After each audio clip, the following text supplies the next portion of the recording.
questão que tem suscitado divergência de posicionamentos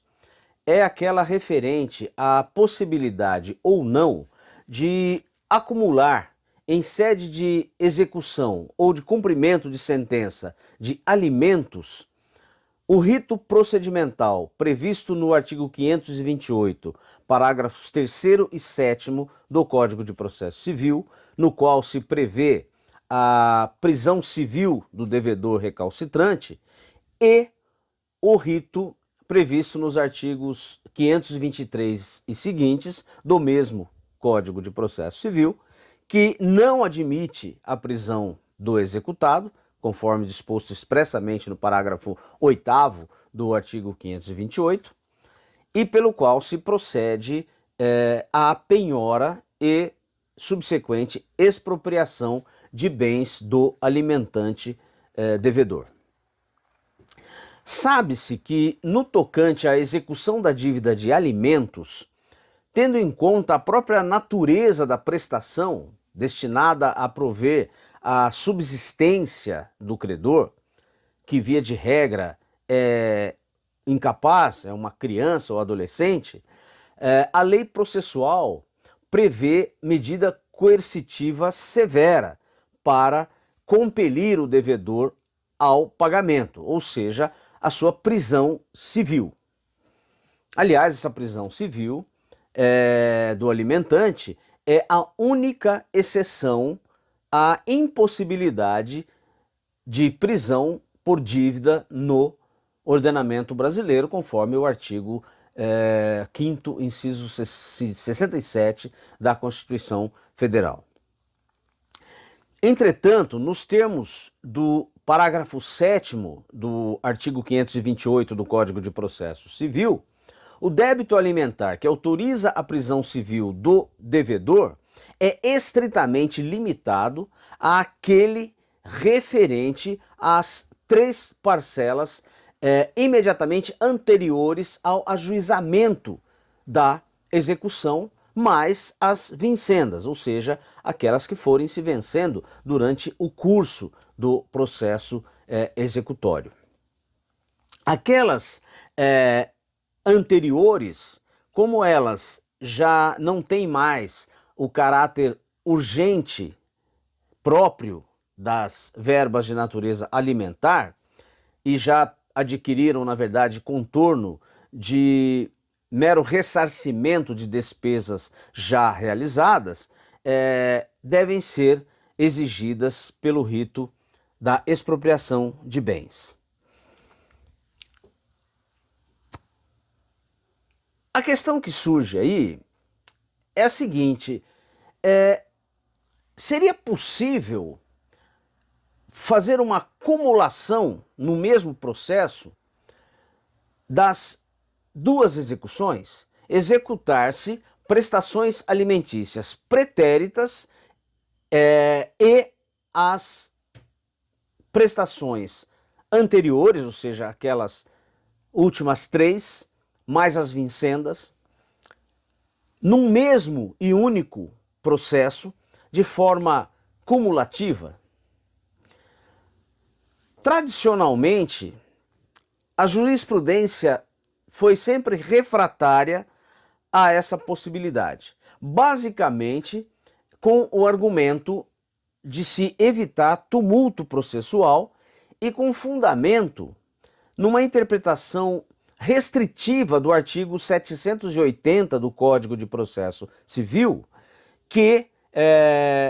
ao estabelecer a possibilidade de execução cumulativa de títulos diversos, também estabelece a condição de que isso seja feito num único procedimento, obedecido um único procedimento. Entretanto, uma análise dessa questão que tenha como premissa alguns princípios do nosso ordenamento jurídico convergentes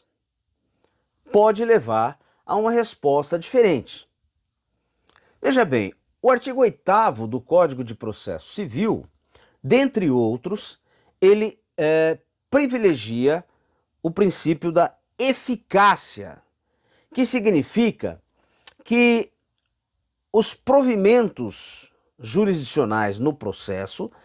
devem ter efetividade, devem ter eficácia, não bastando a mera tutela processual formal e abstrata. Há ainda o princípio da celeridade processual, há o princípio da economia processual e, por fim, o da instrumentalidade do processo, que é aquele do qual se infere que o processo não é um fim em si mesmo, mas um instrumento, uma ferramenta para se atingir a satisfação de uma pretensão de direito material. Acresça-se ainda a tudo isso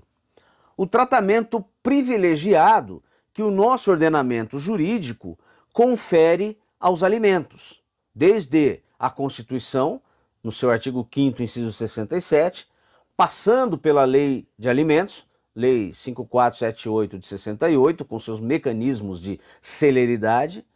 e desaguando nas normas do Código de Processo Civil, que a gente está comentando, artigo 528, parágrafos 3º e 7º. Ora, uma análise dessa questão da possibilidade de cumular as execuções no mesmo processo, tendo em conta todos esses princípios, leva a uma resposta diferente daquela que tradicionalmente a jurisprudência tem dado. Ou seja, leva à possibilidade de se cumular num mesmo procedimento as execuções de prestações alimentícias pretéritas e prestações alimentícias atuais. Embora isso possa ser feito no mesmo processo, o que se deve ter, evidentemente, é o cuidado, já no pedido inicial, de fazer a separação específica em tópicos distintos de qual é o crédito pretérito, qual é o crédito atual e pedir a execução de cada qual deles de acordo com as técnicas executivas correspondentes. Não há aí um embaralhamento de ritos, nem há acumulação de ritos para fins de cobrança de um mesmo crédito. O que há, na verdade, é o aproveitamento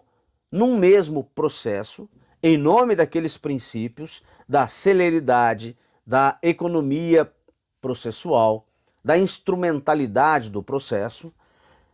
o aproveitamento de um mesmo e único processo para que se proceda à execução de todos os créditos alimentares, os pretéritos e os atuais, num mesmo e único procedimento, no mesmo e único processo, desculpe, aproveitando, né, o mesmo processo para cumular as execuções, mas respeitando as técnicas executivas próprias de cada um. Para isso, é preciso que se faça a separação dos créditos, a separação dos pedidos por tópicos e que, evidentemente, isso se reflita na citação ou intimação do devedor, para que ele também saiba, né, as providências para justificativa ou para impugnação dos débitos alimentares que lhes são exigidos. Como eu disse, não há aí, a rigor, nenhum óbice, nenhum impedimento, né? E a boa notícia é que o Superior Tribunal de Justiça, pela sua 4ª turma, em agosto do ano passado, de 2022, acolheu essa tese, acolheu esse entendimento e, num julgamento de um recurso especial de Minas Gerais, acabou firmando o entendimento de que é sim possível acumulação dos ritos de penhora e expropriação de bens e o rito da prisão civil num mesmo processo, desde que perfeitamente distinguidas as técnicas executivas e os créditos que o credor quer exigir por essas técnicas. É um avanço na exegese desse tema, que se espera que seja seguido